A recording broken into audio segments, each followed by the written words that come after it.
जुनी लोक किती प्रेमळ असतात ना। नवरा या जगात नाही तरी किती भावुक होऊन बोलत होत्या त्या त्यांच्याबद्दल। श्राद्धासाठी सुद्धा आजोबांना काय हवं काय नको हे असं बघतात जसं काय आजोबा जिवंत आहेत। खरंच खूपच प्रेमळ असतात जुनी लोक। आताची लोक सुद्धा आहेतच की प्रेमळ, फक्त त्यांना ना संधी नाही मिळत प्रेम दाखवण्याची।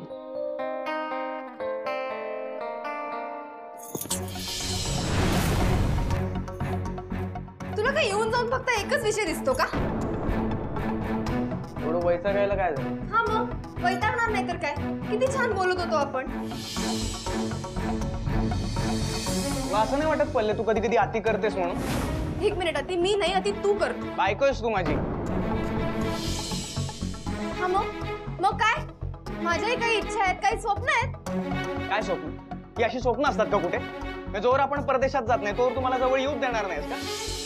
हे असं असेल ना तर मला नाही वाटत या जन्मात आपला हनीमून होईल। तुला एक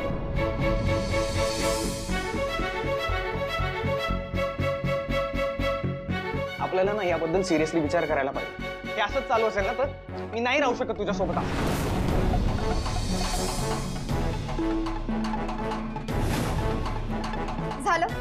झालं तुझं बोलून। तुला माहितीये एखादी मुलगी जेव्हा एक स्वप्न बघते ना तेव्हा ते स्वप्न पूर्ण झालं पाहिजे। यापेक्षा जास्त महत्त्वाचं काय असतं तिच्यासाठी?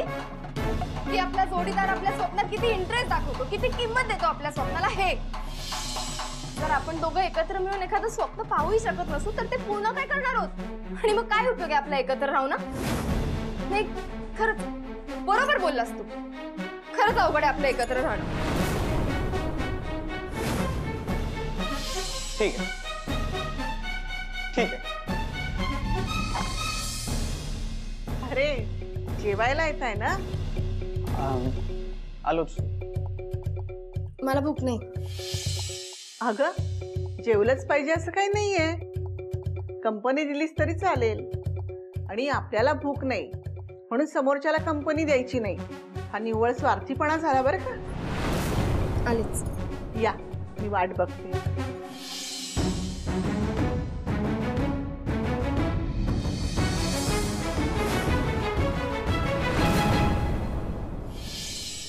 उद्या तुमच्यासारखं प्रेमळ जोडपं यांच्या पूजेला म्हटल्यानंतर त्यांना खूप आनंद होईल।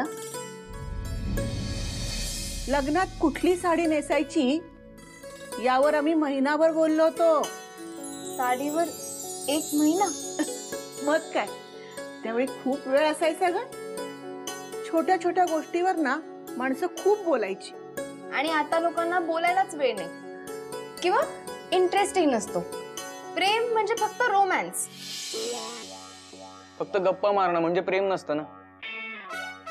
प्रत्येक माणसाची प्रेम व्यक्त करण्याची पद्धत वेगळी असते ना। पण पद्धत एकच नसते ना।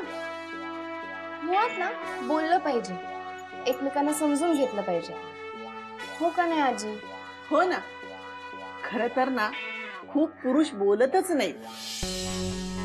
त्यांच्या मनात आलं ना की फक्त बायकोला जवळ ओढायचं आणि आय लव्ह यू म्हणायचं। काय प्रत्येक माणूस बोलका नसतो ना, पण याचा अर्थ असा नाही की तो प्रेमळ नाही। असेल पण शब्दांनीच बोललं पाहिजे असं काही नाही ना। देहबोली काही असते का नाही? हा, डोळे बोलले पाहिजेत मी तुझी काळजी घेतो, मिठीत घेतल्यावर जाणीव झाली पाहिजे की आपण किती महत्वाचे आहोत ते, मग तर शब्दाची गरजच पडत नाही। खूपदा काय होतं ना, प्रेम असतं पण एकदा मनाची समजूत झाली ना की काहीतरी गडबड आहे, त्यामुळे त्याला कोणी काहीच करू शकत नाही। आता दाराला कुलूप लागलंय की नाही हे लोक 4 वेळा तपासून बघतात, पण त्यात दोष कुलपाचा नसतो, दोष त्या माणसाचा असतो। तो 4 वेळा ते तपासून बघतो, त्याचा विश्वास नसतो कुलपावर। बरं ठीक आहे, आता कुलपाचीच गोष्ट आहे, 2-4 वेळा बघितलं तपासून तर काय प्रॉब्लेम आहे? खात्री होते, विश्वास वाढतो। आणि एखाद्यावर जर विश्वास वाढत असेल तर ते चांगलं आहे का वाईट? एक मिनिट, मी आपला विश्वास वाढवा म्हणून समोरच्यावर 4 वेळा अविश्वास दाखवणं ही काही योग्य गोष्ट आहे का? बरं चल ते कुलूप आहे, त्याला 4दा ओढून बघितलं तर त्याला त्रास नाही होणार, त्याची खात्री करून घेतली तर प्रॉब्लेम नाही। पण हीच गोष्ट माणसांच्या बाबतीत झाली तर त्याला त्रास नाही होणार। तू जाऊ दे आजी, तुम्हीच सांगा।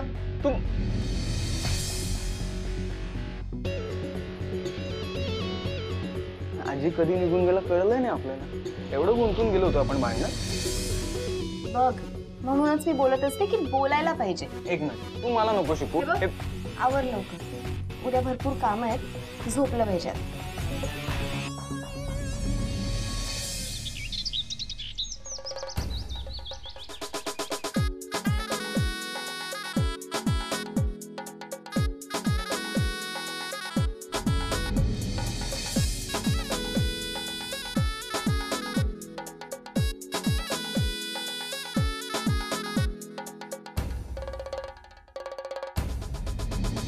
अरे हे काय, तुमच्या वयात असताना मी एकटी हा सगळा बंगला आवरत होते. इकडची वस्तू तिकडं झालेली चालत नव्हती मला. आजी आम्ही सकाळपासून हे काय आवडतोय ना, त्यामुळे वस्तू इकडची तिकडे सोडत. आता आम्ही स्वतः सुद्धा इकडचे तिकडे नाही होऊ शकत, एवढं दमलोय. आजी मी काय म्हणते, तुम्ही पण दमला असाल ना, विश्रांती घ्या जरा. मला काही झालेलं नाहीये, अजून खूप काम आहेत बाकी. अजून हे यायचे. म्हणजे? अगं म्हणजे त्यांचा फोटो लावायचा आहे, पूजा करायची आहे. अच्छा, आज आपण राजेश खन्नाला कपाटात ठेवायचं बरं का. पण आजी मी काय म्हणते, तुम्ही एरवी आजोबांचा फोटो का नाही लावत घरात? ते डोळ्यासमोर असले ना की खूप भांडणं होतात आमची. मला ना बोलायची खूप सवय आहे, फोटोची सुद्धा बोलते मी. म्हणजे एकटं राहिल्यामुळे ती सवय लागली असेल. काय करणार, बोलायला कुणीतरी हवंच ना. लोकांना वेळ नसतो, मग काय फोटोशी बोलायचं. पहिल्यांदा ना मी रस्त्यावरची सगळी कुत्री जमा करायचे आणि त्यांना बिस्किटं खाऊ घालायचे. पण कॉलनीतल्या लोकांना त्याचाही त्रास व्हायला लागला, बंद करून टाकलं. बघितलंय असं असतं. लोक एक तर स्वतः बोलत नाही, बरं मुख्य प्राण्यांशी कोणी बोलत असेल तरी त्यांना प्रॉब्लेम. या जगात ना एकतर माणूस राहू शकतो, नाहीतर निसर्ग. झाडं कोण तोडतं? माणूसच ना. जनावर असं काही करत नाही, ते खूप काळजी घेतात निसर्गाची. आजी मला असं वाटतंय तुम्ही तुमच्या तरुणपणी खूप फिरला असाल. हो, माणसानं आयुष्यात ना खूप फिरावं, सगळं जग पाहावं, आठवणींचा खूप मोठा अल्बम तयार करावा. नाहीतर मग आजी आजोबा आपल्या नातवंडांना ना लग्नातले फोटो दाखवत बसतात. म्हणून खूप साऱ्या आठवणी हव्यात. म्हातारपणी माणसाला औषधं, गोळ्या, जेवण काही कामी येत नाही. कामी येतात ना त्या फक्त आठवणी. बिछाण्याला खेळलेला असताना त्याच त्या पांढऱ्या छताकडे पाहताना त्या सगळ्या आठवणी रंगीबेरंगी झाल्या पाहिजे.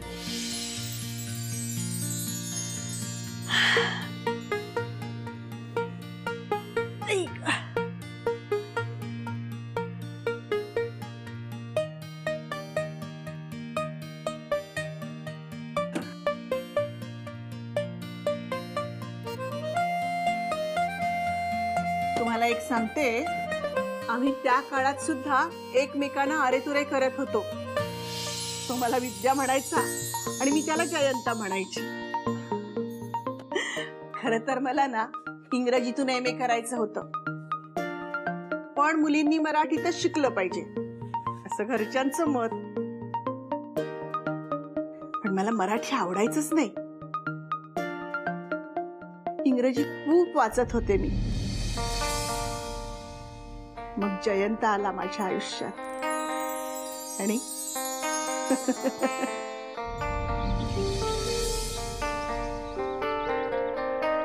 विद्या, तुला प्राजक्ताच्या फुलांची गोष्ट माहितीये? तुम्ही ती परवाच सांगितलीत ना. तुम्ही नाही हा, तू.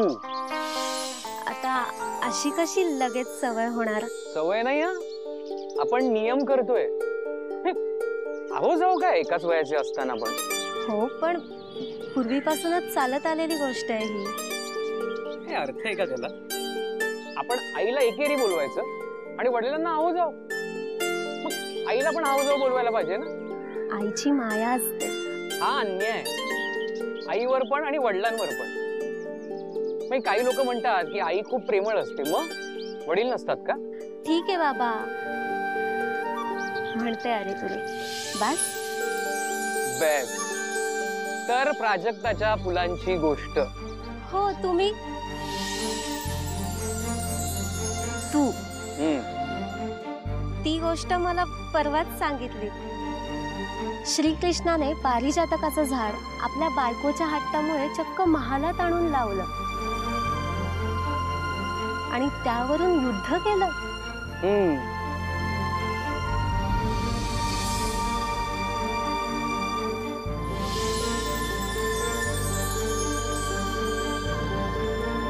पण पारिजातकाची आणखी एक गोष्ट मला माहिती आहे. हो,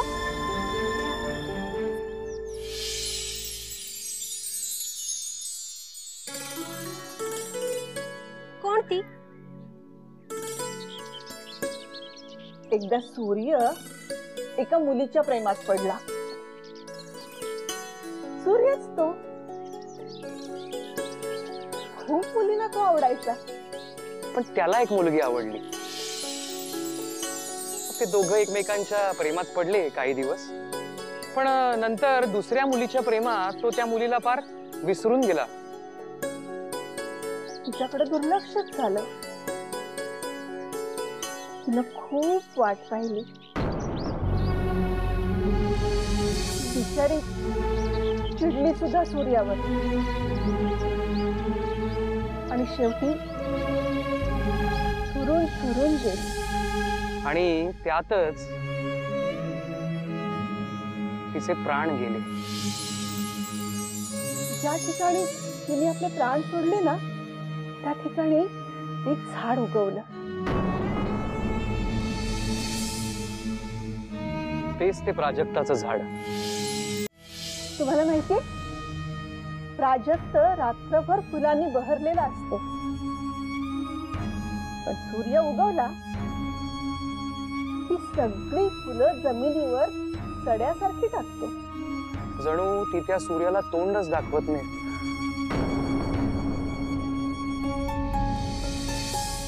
आजी, मग तुम्ही लग्न कधी केलं?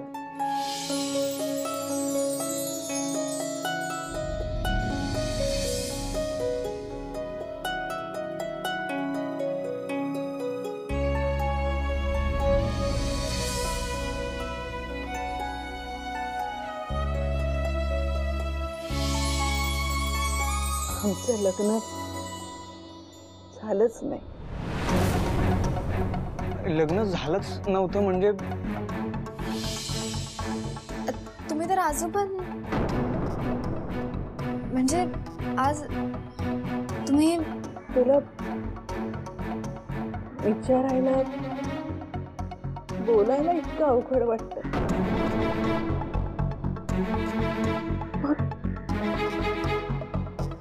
माझ्यावर किती अवघड प्रसंग ओढवला असेल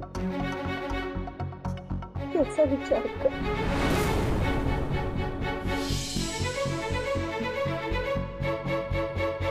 पण आजी, म्हणजे नेमकं काय झालं होतं? सांगते.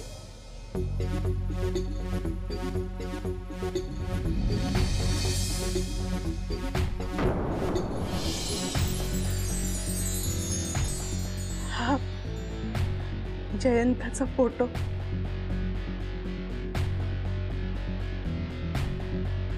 विद्या, तुला बोराच्या झाडाची कथा माहितीये? हो, लोक बोरं खाऊन तिथेच टाकतात, मग तिथेच उगवणार ना. अगं हो, पण त्याची एक छान लोककथा आहे. रामायणात रावणाने सीतेला पळवून नेलं होतं. रावणाला सगळे घाबरत होते, म्हणून कोणी रस्त्यात अडवण्याचा प्रश्नच नव्हता. राम सीतेला सगळीकडे शोधत असताना बोराच्या झाडानं रामाला आवाज दिला. बोराचं झाड म्हणालं, प्रभू श्रीरामा, रावणाशी लढण्याची माझी ताकद नव्हती, पण रावण सीतेला नेत असताना मी पाहिलंय. तिच्या साडीचा पदर माझ्या काट्यात अडकवून तिला थांबवण्याचा मी प्रयत्न केला, पण माझी शक्ती अपुरी पडली. पण तुझ्या प्रिय सीतेच्या पदराची ही चिंधी अजून माझ्या काट्यात अडकून पडली. रामाची खात्री झाली की रावणाने सीतेला ह्याच वाटेने पळवून नेले. रामाने बोरीच्या झाडाला खुश होऊन वर दिला की इथून पुढे तुला कोणीही मुळापासून तोडू शकणार नाही. तोडण्याचा प्रयत्न जरी केला तरी तुझं एक मूळ शिल्लक राहील, तू पुन्हा उगवशील. विद्या, कुठे लक्ष आहे? किती गोष्टी आहेत तुझ्याकडे. आपला देश गोष्टी सांगणाऱ्या लोकांचा आहे. पण तू रिसर्च करायला गेला तर मला गोष्ट कोण सांगणार? पण मी ज्या गोष्टी सांगितल्या त्या आठव ना तू. पण आपली भेट 2 महिन्यांनी होणार. 2 महिने फक्त? मग मी जिथे जाईन तिथे तू माझ्या बरोबर. प्रॉमिस? प्रॉमिस.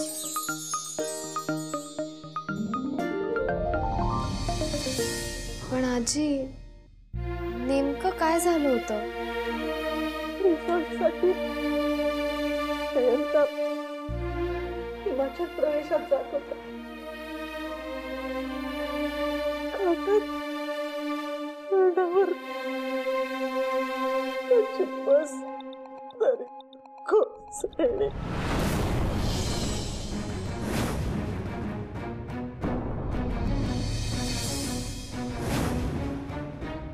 अरे अरे उरल्या फक्त गोष्टी. त्या गोष्टींवर आजपर्यंत आयुष्य जगत. आजी सॉरी, पण तुम्ही म्हणाला लग्न झालं नाही, मग हे श्राद्ध वगैरे. लग्न झालं नाही म्हणून काय झालं? मनाने तर नवराच मानलं होतं ना त्याला. बायकोच होती ना मी त्याची. जाताना निरोप घ्यायच्या वेळी त्यानं पहिल्यांदा माझा हात हातात घेतला.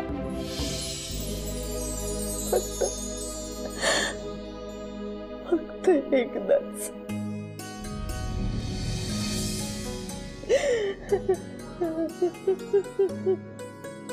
घरच्यांनी खूप समजावलं, खूप सांगितलं की लग्न कर.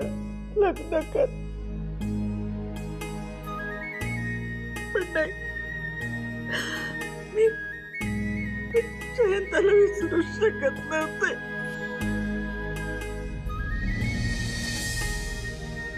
आजही निरोपाच्या वेळी त्यानं हातात घेतलेला माझा हात अजून तसाच असं वाटत. तुम्हाला एक गोष्ट सांगू, तुम्ही खरंच खूप ग्रेट आहात. आज मी माझ्या आयुष्यातली सगळ्यात गोड लव्ह स्टोरी ऐकली. जगाच्या दृष्टीने कुठलंही नातं नसलेल्या एखाद्या माणसासाठी तुम्ही इतके वर्ष श्राद्ध घालताय ना, ही खूप मोठी गोष्ट आहे. खरं तर या श्राद्धाला ना फक्त कावळेच नाही तर कोकिळ, मोर, भारद्वाज असे सगळेच पक्षी आले पाहिजे असं वाटतं ना. मला सुद्धा असंच वाटायचं. तुमचा विश्वास नाही बसणार, पण जयंताच्या श्राद्धाला ना सगळे पक्षी हजर असतात. काय हो, बघायचंय तीच तर गंमत आहे.